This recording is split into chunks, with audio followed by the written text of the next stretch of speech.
ખેડામાં નડિયાદના પારસ circle પાસે મસમોટવો ભૂવો પડતા લોકો રોષે ભરાયા છે। ભૂવાને કારણે વાહન ચાલકો અને રાહદારીઓને ભારે હાલાકીનો સામનો કરવો પડી રહ્યો છે।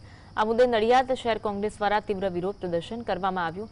નડિયાદ શહેર કોંગ્રેસ પ્રમુખ હાર્દિક ભટ્ટની આગેવાની હેઠળ કોંગ્રેસના કાર્યકર્તાઓએ ભૂવા નજીક ભેગા થઈ આક્રોશ વ્યક્ત કર્યો। કોંગ્રેસે આ ભૂવા પર 2-3 લોકો પડશે, વાગશે પછી તો ખાડો રિપેર થશે જેવા લખાણ લખીને પોસ્ટર લગાવી વિરોધ કર્યો।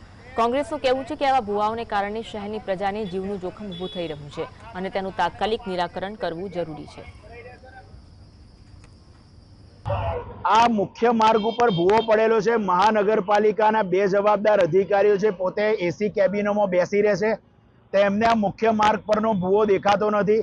નડિયાદની પ્રજા અહીંયાથી પસાર થાય છે, એક્સિડન્ટનો ભય રહેલો છે। આ એવો ભૂવો પડ્યો છે કે કોઈ જો સ્પીડમાં બી 40ની સ્પીડમાંથી આ ખાડામાં પડે તો ઘણું એમને નુકસાન થાય એવું છે। હોસ્પિટલના ખાટલે જવાનો આ ભૂવો રસ્તો કરી બતાવે।